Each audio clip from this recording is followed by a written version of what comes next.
캐나다에서는 돈 모으기 힘들다는 말이 있습니다. 비싼 생활비와 높은 세금이 대표적인 예죠. 오늘의 영상에서는 저희 신혼부부의 생활비용을 브이로그를 통해 공유드리고자 합니다. 그래서 오늘의 영상 속에서는 실제로 캐나다 밴쿠버에서 생활을 하면서 얼마를 쓰고 있는지 생활 비용들을 좀 브이로그를 통해 자연스럽게 담아보려고 했는데요. 제 생활 스타일이 어떤지 조금 참고를 해주셨으면 좋겠고, 실제 생활 비용, 월세, 월별 예산 같은 거는 어떻게 잡고 있는지 등에 대한 설명은 영상 마지막에 다시 담아두었으니까요. 끝까지 시청해주시면 감사드리겠습니다. 그러면 브이로그 보고 오시죠.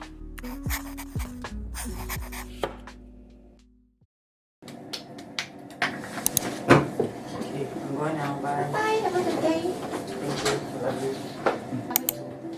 See you.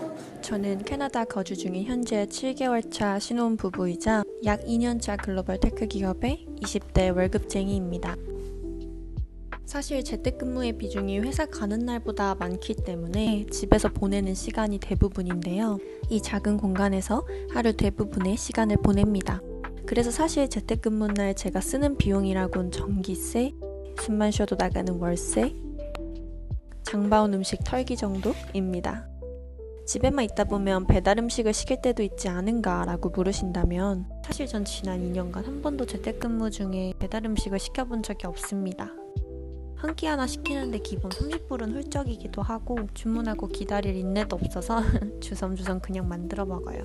자연스럽게 당연히 커피도 집에서 내려 마십니다. 집 근처에 개인 카페나 스타벅스는 있으나 메가커피는 없습니다. 한국에 1,000원대 아메리카노는 없으니 원가 1,000원도 안 하는 커피를 집에서 내려 마셔주는 거죠.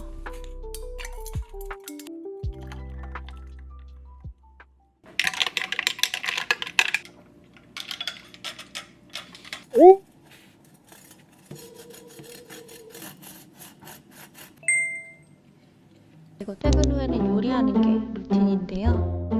남편과 저는 둘 다 평일에 일하는 날에는 퇴근 후에 나가는 게 더 귀찮고 힘들어서 무조건 집밥을 해먹는 편입니다. 물론 밖에서 음식 포장을 할 수도 있겠지만 어찌됐든 다음날 남편 도시락을 어차피 싸야 해서 결국 또 요리를 해야 하는 건 마찬가지라 그냥 한 번에 저녁도 다음날 점심도 요리하는 편입니다. 요리부터 정리까지 시간 소요는 당연히 들지만 집밥만큼 깨끗하고 건강하고 또 훨 저렴할 수가 없어요.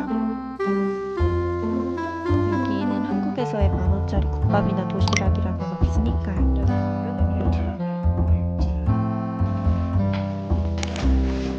준비 끝입니다. 머리를 오늘 풀을지 묶을지 좀 고민입니다. 푸른 것도 안 어울리고 묶은 것도 안 어울리는 느낌? 지갑.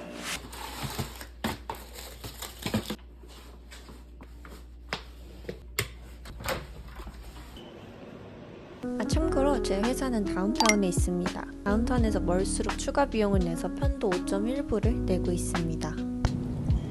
회사 오는 날에는 점심을 근처에서 포장을 해오는데요.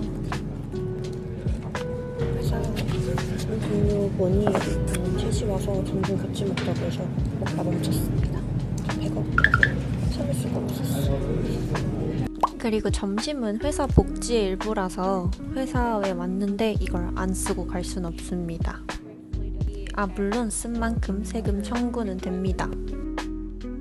오늘은 퇴근 후에 동료분 커피를 사드려서 10.87불을 또 추가로 썼고요. 그래서 최종 비용은 이렇게 됩니다.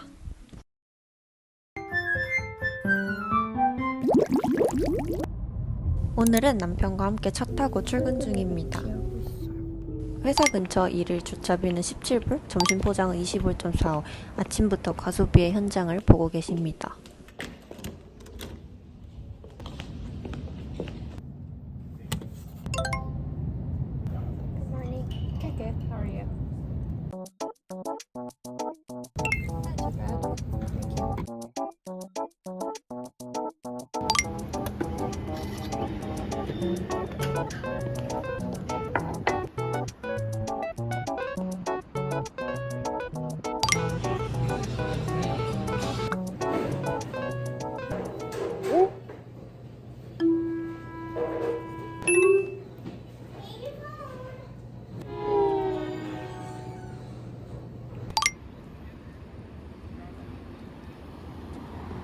금요일 퇴근입니다.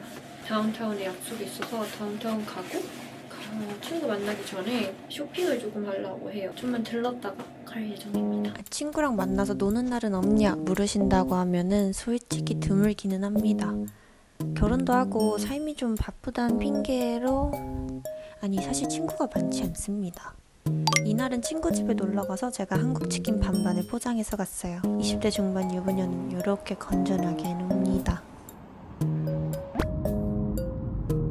그래서 불금에 쓴 비용은 이렇게 45.68불입니다.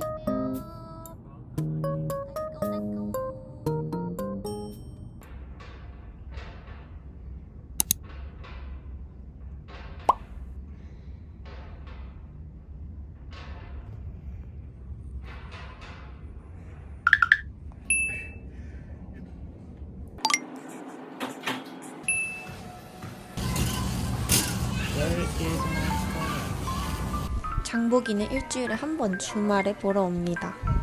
일주일 먹을지에 없어서는 안 되는 고기, 필수 야채들 그리고 생활용품은 모두 장보기 생활비용에 포함됩니다. 마트는 2군데 이상 들릴 때도 있는데요. 코스트코는 한 달에 한 번 정도? 주로 로컬 마트들을 가고 한인마트는 필요한 게 있을 때 2, 3주에 한 번씩 가는 편입니다.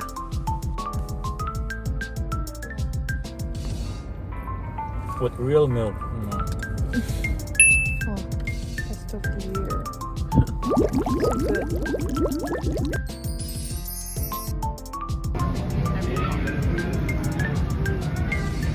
저희는 주말에 항상은 아니고 한 번씩 정도 외식을 하는데요. 식당에서 먹기도 집에 포장해와서 먹기도 합니다. 요즘에는 외식을 더욱더 줄이려고 노력하긴 하는데요. 특별한 날 아니면 그리 비싼 걸 먹으러 가지 않기는 합니다. 근데 이 유명한 카츠는 조금 금액대가 높은 편이에요. 그래서 둘이 팁 포함 62.60불 나온 날이었습니다. 남편 씨의 식구땡은 저희 부부 둘 다 커피를 참 좋아해서 주말마다 카페 가는 걸 선호했었는데요. 카페도 자주 가서 쌓이다 보면 웬만한 외식값이 나오는 느낌? 그래서 요즘은 주말에 습관처럼 찾던 카페는 줄이려고 많이 노력하고 있습니다. 그래서 영상 곳곳에 제가 얼마 정도를 하루하루 쓰고 있는지를 설명을 드렸는데요. 이제 총 통틀어서 고정 생활비용 또 조금적인 유동비용 같은 것들을 전반적으로 얼마 정도 예산을 잡고 있는지 설명을 드리려고 해요. 첫 번째로 가장 큰 건 아무래도 월세겠죠. 월세는 저는 집이 다운타운이랑 조금 멀리 삽니다. 사실 남편과 제가 밴쿠버를 별로 좋아하지 않습니다. 그 다운타운에 가까워지면 가까워질수록 너무 차도 많고 저희는 좀 더 조용한 것들을 선호하는 사람들이기 때문이기도 하고요. 두 번째로는 아무래도 금액적인 면이겠죠. 집은 원베드룸에 살고 있고요. 2,250불을 이 원베드룸에 내고 있습니다. 저희 둘은 운동을 정말 꾸준히 하고 있는데요. 그래서 헬스장이 저희의 일상에서 굉장히 중요합니다. 이 아파트가 꽤나 신식이기도 하고 헬스장이 굉장히 큰 편이에요. 돈 주고 다니는 헬스장보다 조금 떨어지지만 웬만한 아파트 헬스장보다 좀 좋은 느낌? 그래서 따로 헬스장 멤버십을 끊지 않아도 되기 때문에 이러한 것들도 좀 렌트비에 고려를 해서 여기로 이사를 오게 되었고요. 근데 최근 시세 기준으로는 저희 월세가 조금 비싼 편입니다. 그 다음에 두 번째로 생활비가 가장 많이 드는 거는 이제 장보기입니다. 저희는 외식을 많이 안 하는 대신에 집에서 요리를 정말 많이 해요. 아침, 점심, 저녁 하루에 3끼도 챙겨 먹고 하고 재택하는 시간이 많다 보면 어쩔 수 없이 집에서 음식을 먹게 되는 수밖에 없거든요. 음식값이 꽤 많이 드는데요. 장보기는 최소 600대가 나올 때도 있고 이제 최대로는 한 850까지 찍힌 적이 있습니다. 하지만 예산은 평균적으로 700에서 800 사이를 잡고 있고요. 막 타이트하게 조이면서 살고 있지는 않습니다. 외식은 저희가 많이 줄이려고 노력을 해요. 특히 여름 같은 경우는 날씨가 좋아서 주말마다 데이트를 나가고 싶잖아요. 그래서 어쩔 수 없이 나간 김에 외식을 하게 되는 경우도 있는데 외식을 하더라도 저희는 막 그렇게 비싼 레스토랑을 가지 않기는 해요. 간다면은 집에서 해먹기 힘든 음식을 먹으러 나간다거나 아니면 밖에서 오래 있다 보니까 집에 와서 막 밥하고 이럴 시간이 없을 때 끼니를 때워야 할 때 간단하게 먹기도 하고요. 그래서 최소는 사실 100불대까지 찍은 적도 있고요. 최대로는 250불 정도 나옵니다. 300 정도 이렇게 나올 때는 기념일이 있다거나 누군가의 생일이 있었을 때 큰 지출이 한두 번씩 껴있을 때 이렇게 많이 잡히고요. 예산은 200불 아래로 잡고 있습니다. 교통비는요, 일주일에 2번 정도 회사를 꾸준히 나간다고 하더라도 100불 아래로 잡히는데요. 주유비는 최소 150불 정도 나오는 것 같고요. 많으면 200 초반대까지 나옵니다. 그래도 넉넉하게 잡아 200이라고 할게요.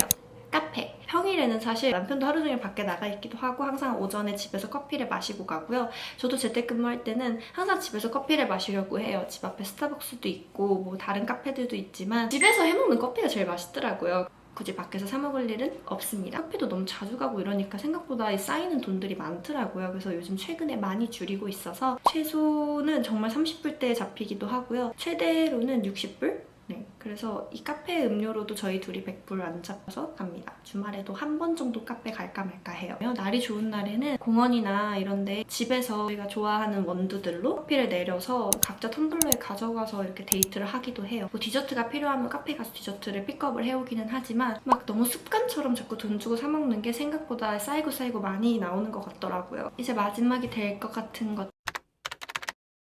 전기세라던가 고정 비용들입니다. 전기세는 제가 재택근무를 많이 하기 때문에 전기세가 많이 나오는 편일 수도 있어요. 하루 종일 풀가동으로 스크린이랑 노트북 충전하면서 이게 연결을 하고 있기도 하고 한 달로 계산을 하면은 약 37불 정도 평균적으로 생각을 해주시면 좋을 것 같아요. 와이파이는 매달에 72.8불을 내고 있고요. 유튜브 프리미엄은 25.75불, 또 넷플릭스는 8.95불 가장 저렴한 걸로 진행을 하고 있습니다. 저희는 자동차를 보유를 하고 있잖아요.